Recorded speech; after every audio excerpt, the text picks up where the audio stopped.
అండి, అందరూ ఎలా ఉన్నారు? ధనియాల పొడి ఎలా తయారు చేయాలో చూపిస్తున్నాను చూడండి. ముందుగా స్టవ్ ఆన్ చేసుకొని పెనం పెట్టుకొని 2 స్పూన్లు ఆయిల్ వేయండి. ఈ ధనియాల పొడి శీతాకాలంలో బాగా మనకు ఉపయోగపడుతుందండి. మనం చట్నీ కానీ రెడీగా లేకపోతే ఇడ్లీలో కానీ దోశల్లో కానీ బోండాలో కానీ ఈ పొడుగు వేసుకొని మొత్తం టిఫిన్ తినేయచ్చు. నూనె కాగిందండి. ముందు మినపప్పు శనగపప్పు కొద్దిగా వేసుకోవాలి.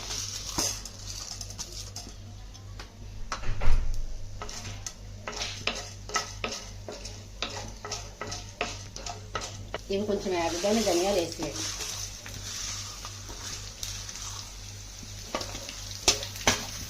ఇవి మీడియం మంట మీద వేసుకోవాలండి, ఎందుకంటే ధనియాలు లోపల కూడా మనకి దోరగా వేగాలి కదా. మరి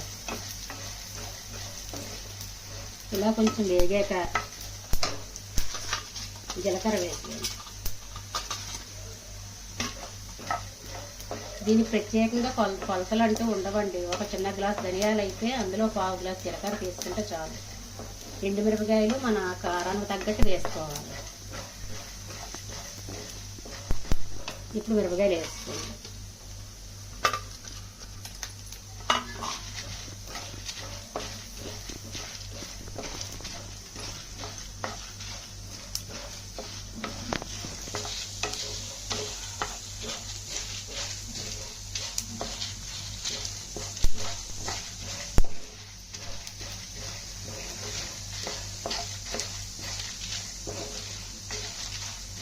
ఇలా మనం దోరగా వచ్చే వరకు ఇలా వేసుకోవడమేనండి. దీనికి ప్రత్యేకంగా టైం అంటూ ఉండదు. ఈసారి వేగుతున్నట్టు మనకు తెలిసిపోతాయి. ఇంకొంచెం వేగనిద్దాం.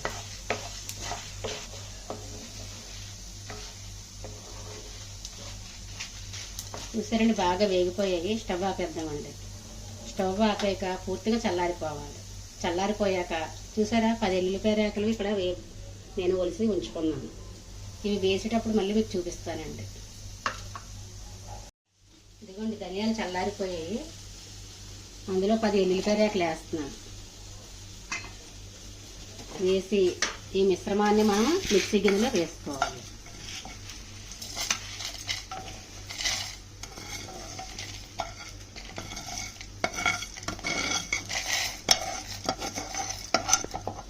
తగినంత గల్ల ఉప్పే వేసుకోవాలండి. ఇదే బాగా టేస్ట్గా ఉంటుంది మనకి. వేసుకొని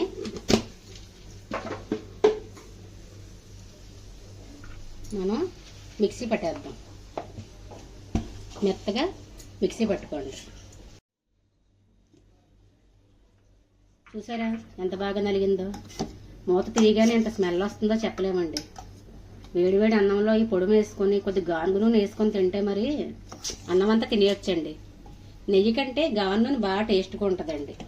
మనకి ఆరోగ్యానికి కూడా చాలా మంచిది. గానుగ నూనె ఎప్పుడు మంచిదే కదా. పూర్వకాలం నుంచి వచ్చేది గానుగ నూనె కదా. ఈ మధ్య కాలంలో అంటే ఇవన్నీ వచ్చాయి. ఇలా మీరు కూడా తయారు చేసి చూడండి. గుమ్మగుమ్మలాడే ధనియాలు కూడా రెడీ అయ్యిందండి. సరే అండి, మరి ఉంటాను మరి.